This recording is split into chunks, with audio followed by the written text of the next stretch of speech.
So hello everyone, बड़ों को नमस्ते और छोटों को प्यार। तो कल हमने पढ़ा था कि उत्तराखंड को भौतिक व उच्चावच के आधार पर कितने भागों में विभक्त किया गया है।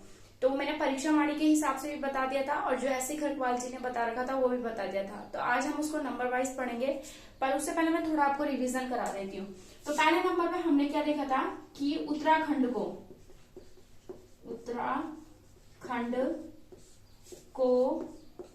भौतिक संरचना के आधार पर कितने भागों में विभक्त किया गया है। तो कितने उसमें आता है? तो 8 भागों में। ठीक है, कितने उसमें देखने को मिलता है? तो 8 भागों में। फिर दूसरा पॉइंट क्या लिखाया था मैंने? एससी खरकवाल जी ने उत्तराखंड को कितने भौतिक प्रदेशों में विभक्त किया है? तो ये कितने? 5।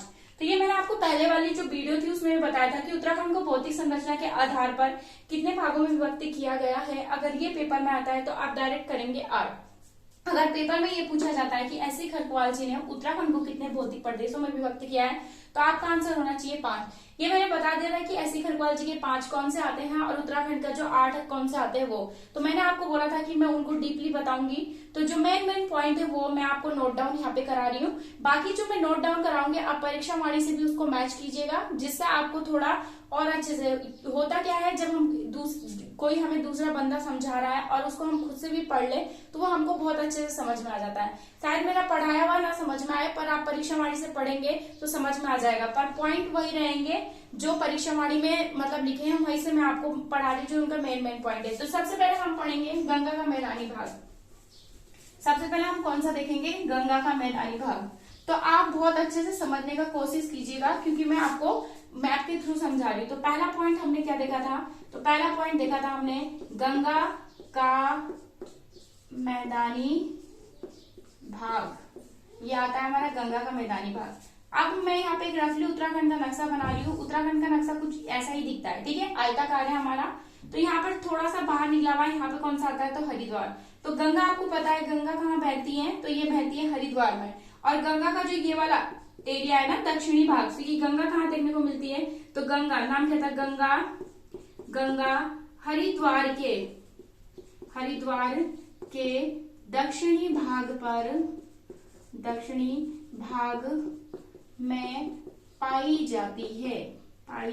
जाती है। कौन सी? तो ये गंगा का मैदानी भाग। गंगा हरिद्वार के दक्षिणी भाग में पाई जाती है। कहाँ? कौन सा? ये जो मैदानी भाग है गंगा, चाहे आप इसे ढंग से क्लिक कर लीजिएगा, गंगा का मैदानी भाग हरिद्वार के दक्षिणी भाग पर पाई जाती है। ठीक है। फिर दूसरा पॉइंट हमने क्या देखने को मिल रहा है? यहाँ पर 2 प्रकार की मृदा पाई जाती है। एक का नाम क्या होता है? खादर, और एक होता है बांगर। आपने सुना होगा। खादर क्या होता है? जो नदियों के द्वारा अक्षेप बहा के लाई जाती है, जो मिट्टी बहा के लाई जाती है, नई मृदा बहा के लाई जाती है, उसे क्या कहा जाता है? खादर। और बांगर क्या हो जाता है? जो नदियों के द्वारा किनारे पर लगा दी जाती है, बहुत समय तक वो फिर इकट्ठा होता रहता है, तो उससे पुरानी मृदा को क्या कहा जाता है? बांगर के नाम से जाना जाता है। तो पहला पॉइंट क्या देखने को मिलता है? तो खादर। क्या देखने को मिलता है? खादर। और दूसरे का नाम क्या आता है? तो बांगर देखने को मिलता है। यहाँ पे आपको लिखा भी देती हूँ। खादर क्या होता है? नई मृदा को कहा जाता है। किसे कहा जाता है? नई मृदा को खादर कहा जाता है। क्या कहा जाता है? खादर कहा जाता है। और बांगर किसे कहा जाता है? तो पुरानी मृदा को कहा जाता है। ये आपको बता दिया मैंने। गंगा का मैदानी भाग कौन सा देखने को मिलता है? तो गंगा का जो मैदानी भाग हरिद्वार का दक्षिणी भाग देखने को मिलता है, वो गंगा का कौन सा मैदानी भाग देखने को मिलता है? यहाँ पर 2 प्रकार की मृदा पाई जाती है, खादर और बांगर। पेपर में कभी कभी पूछ दिया जाता है खादर किसे कहा जाता है? तो नई मृदा को खादर कहा जाता है और पुरानी मृदा को क्या कहा जाता है? तो बांगर के नाम से जाना जाता है। दूसरा पॉइंट हमारा क्या है? तो दूसरा पॉइंट हमारा देखने को मिलता है तराई। ठीक है, ये मैंने दूसरा आपको क्या लिखाया था? तो दूसरा लिखाया था मैंने आपको तराई। तराई क्षेत्र कौन सा देखने को मिलता है? तराई तराई क्षेत्र सेम उत्तराखंड का नक्शा आपने ड्रॉ करना है। आपने अगर उत्तराखंड का नक्शा याद कर लिया तो आधी जो आपकी प्रॉब्लम है वैसी सॉल्व हो जाएगी। ठीक है, तो तराई क्षेत्र कौन सा देखने को मिलता है, तो सेम यहाँ पर उत्तराखंड का। दक्षिणी भाग कौन सा देखने को मिलता है, तो गंगा का दक्षिणी, हम ये उत्तर हो गया। ठीक है, उत्तर। ये कौन सा आता है, तो दक्षिण। ये कौन सा आता है, तो पूरब। और ये कौन सा देखने को मिलता है, तो पश्चिम देखने को मिलता है। ठीक है, हमने क्या देखा कि गंगा का मैदानी भाग कौन सा देखने को मिलता है, तो दक्षिणी एरिया। अब हमसे क्या पूछा गया, तराई क्षेत्र कौन सा देखने को मिलता है, तो हरिद्वार का उत्तरी जो भाग है, ये हरिद्वार का जो उत्तरी भाग है वो कौन सा देखने को मिलता है, तो तराई क्षेत्र देखने को मिलता है। दूसरे नंबर पर कौन सा आता है, तो इसके जस्ट बगल में हमने कौन सा देखने को मिलता है, तो पौड़ी जनपद देखने को मिलता है। पौड़ी का कौन सा आता है, तो पौड़ी का ये बीच वाला जो भाग देखने को मिलता है, दक्षिणी भाग, वो देखने को मिलता है। और नैनीताल का कौन, नैनीताल का भी दक्षिणी भाग देखने को मिलता है। ये कौन सा आता है हमारा, तो नैनीताल देखने को मिलता है। और यूएस नगर जो है वो क्या है, पूरा ही इसके अंतर्गत आता है। ये कौन सा आता है, तो यूएस नगर देखने को मिलता है। ठीक है, तराई क्षेत्र पता चल गया। अगर आपसे पूछा जाए तराई क्षेत्र कहाँ कहाँ देखने को मिलता है, तो तराई क्षेत्र ये जो पूरा एरिया है ना, ये तराई क्षेत्र में आता है। कौन सा, तो मैं यहाँ पे नोट डाउन भी करा दे रही हूँ, हरिद्वार का। ठीक है, हरिद्वार का उत्तरी भाग, उत्तरी भाग। दूसरा कौन सा आता है, तो पौड़ी का दक्षिणी भाग, दक्षिणी भाग। तीसरे नंबर पे कौन सा आता है, तो नैनीताल का दक्षिणी भाग।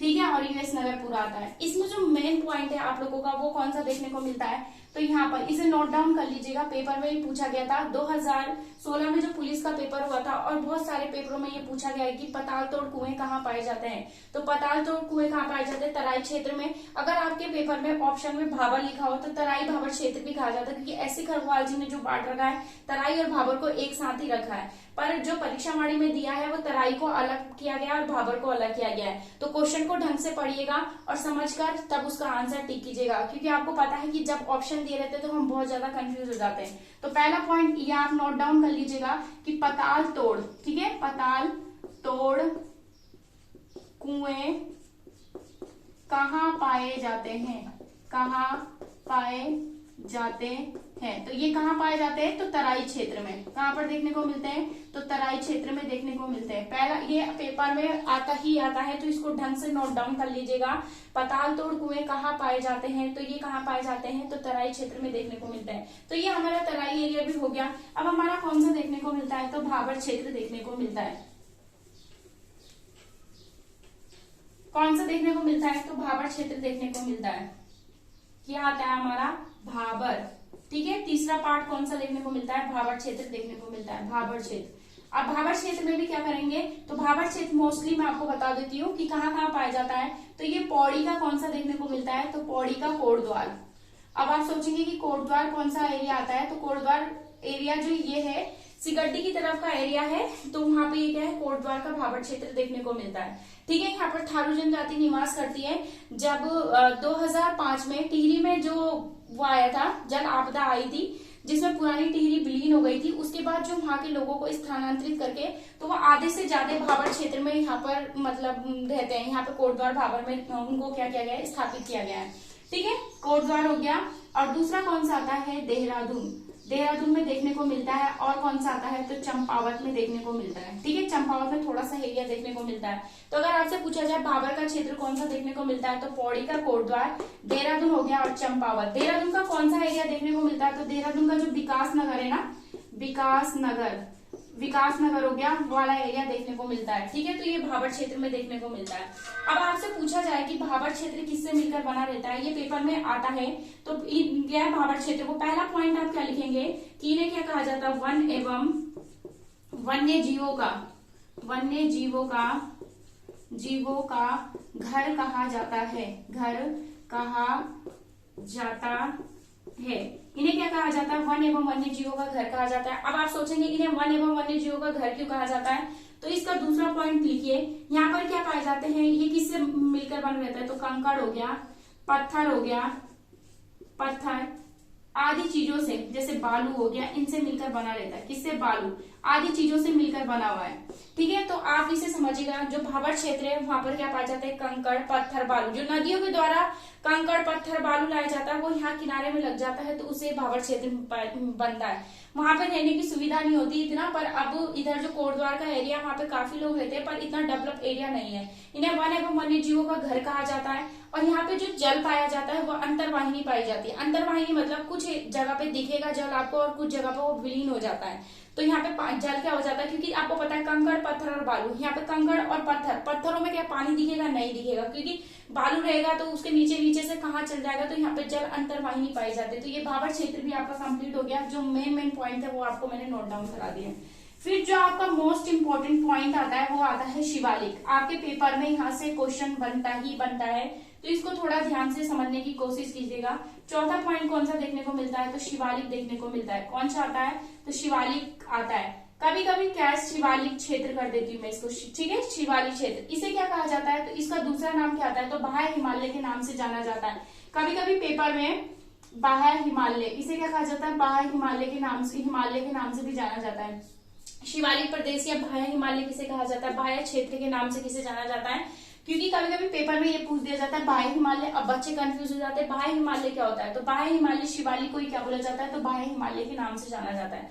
अब आप सोचेंगे शिवालिक प्रदेश कहाँ पाया जाता है, तो सेम एक उत्तराखंड का रफली मैप बनाइए, ठीक है, और आपने क्या कर देना है, ये आपका कौन सा वाला एरिया आता है, तो हरिद्वार, ये देहरादून, ठीक है, कौन सा, देहरादून, ये हरिद्वार हो गया हमारा, हरिद्वार। ये कितने जनपदों से में पाया जाता है, तो ये क्या है, 7 जनपदों में देखने को मिलता है। अगर आपसे पूछा जाए शिवालिक प्रदेश कितने जनपदों में देखने को मिलता है, तो 7 जनपदों में देखने को मिलता है। एक देहरादून हो गया, हरिद्वार हो गया, फिर उसके बाद कौन सा आता है, पौड़ी हो गया, पौड़ी के बाद कौन सा देखने को मिलता है, तो नैनीताल हो गया, और नैनीताल के बाद हमारा कौन सा देखने को मिलता है, तो नैनीताल के बाद यूएस नगर में नहीं पाया जाता, छोड़ दीजिए आप उसको। यहाँ पे टिहरी देखने को मिलता है, तो टिहरी वाले एरिया में भी इसे देखने को मिलता है। टिहरी के बाद यहाँ पर कौन सा देखने को मिलता है, तो आपको पता है नैनीताल के जस्ट ऊपर, चलो इसे यूएस नगर का नाम नहीं लिख रही हूँ, यहाँ पे कौन देखने को मिलता है, तो अल्मोड़ा देखने को मिलता है, और यहाँ पर कौन सा आता है, तो यहाँ पर चंपावत देखने को मिलता है। तो ये कितने एरिया में देखने को मिल रहा है, 1 2 3 4 5 6 और 7, कितने, 7 एरिया में देखने को मिल रहा है। देहरादून का कौन सा भाग देखने को मिलता है, तो देहरादून का जो ये आपका दक्षिणी, ये उत्तर हो गया, ये दक्षिण हो गया, ये पूरा हो गया, और ये कौन सा देखने को मिल रहा है आपको, पश्चिम एरिया देखने को मिल रहा है। देहरादून का जो ये दक्षिण एरिया देखने को मिल रहा है, वहां हमने क्या बात की थी कि हरिद्वार का जो कौन सा वाला भाग देखने को मिल रहा था, तो हरिद्वार का हमने देखा कि जो हरिद्वार का ये ऊपर वाला भाग देखने को मिलता है, कौन सा, ये शिवालिक प्रदेश ऊपर वाले भागों में देखने को मिलता है।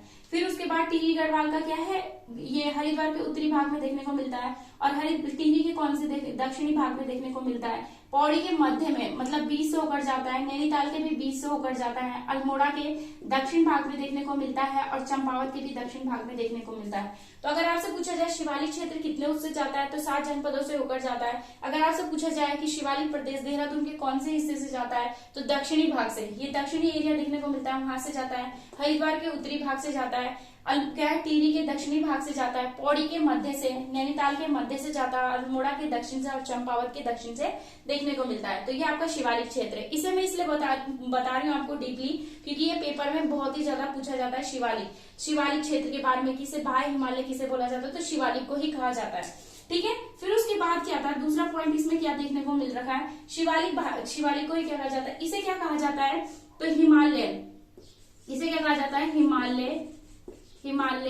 की नवीनतम श्रेणी कहा जाता है। अगर आपसे पूछा जाए हिमालय की नवीनतम श्रेणी कौन सी आती है, तो शिवालिक को कहा जाता है। हिमालय की नवीनतम श्रेणी कहा जाता है, ठीक है। यहाँ पे क्या कहा जाता है, तो हिमालय की नवीनतम श्रेणी कहा जाता है। दूसरा पॉइंट यहाँ पर क्या देखने को मिलता है, इसमें सर्वाधिक क्या पाए जाते हैं, तो सर्वाधिक जीवाश्म पाए जाते हैं, ठीक है। सर्वाधिक क्या पाए जाते हैं, तो जीवाश्म पाए जाते हैं। तीसरा पॉइंट क्या देखने को मिलता है, तो यहाँ पर सर्वाधिक क्या आते हैं, तो पर्यटक देखने को मिलते हैं, ठीक है। क्या देखने को मिलता है, तो पर्यटक देखने को मिलता है। यहाँ पर सर्वाधिक आते हैं तो पर्यटक देखने को मिलते हैं। तो इससे कुछ मेन पॉइंट हो गए। बाकी हमारा अब जो नेक्स्ट वीडियो आएगी मैं उसमें दून पढ़ाऊंगी। दून हो गया, फिर उसके बाद हमारा कौन सा देखने को, मध्य हिमालय हो गया, मध्य हिमालय के बाद ग्रेट हिमालय हो गया, और ग्रेट हिमालय के बाद ट्रांस। तो मैंने आज 4 करा दिया, 4 बाद में कराऊंगी। दून में आपको पता है कि टोटल 7 दून आते हैं। पहले नंबर में सबसे बड़ा दून अगर आपसे पूछा जाए तो देहरादून देखने को मिलता है। फिर दूसरे नंबर पे पौड़ी में 2 दून आते हैं, एक का नाम कोठरी दून और दूसरे का नाम चौखम दून देखने को मिलता है। 2 हमारे नैनीताल जनपद में देखने को मिलता है, जो कि एक का नाम पांचवा और दूसरे का नाम क्या था, कोटा दून, पाटली और दूसरे का नाम कोटा दून देखने को मिलता है। और 2 हमारे कहाँ देखने को मिलते हैं, तो ये हमारा चंपावत में देखने को मिलता है, जिसका नाम पूर्वी दून और 5वां दून देखने को मिलता है। तो ये कहानियां मैं आपको डीप दूसरे वीडियो में बताऊंगी। लंबी वीडियो आप लोग देखते ही हैं, तो आपको वीडियो कैसी लगी आप मुझे कमेंट करके जरूर बताएं, जिससे मैं मोटिवेट होती हूँ और आप लोगों के लिए नई वीडियो बनाती हूँ और ज्यादा से ज्यादा लोगों तक आप शेयर कीजिए। Thank you for watching.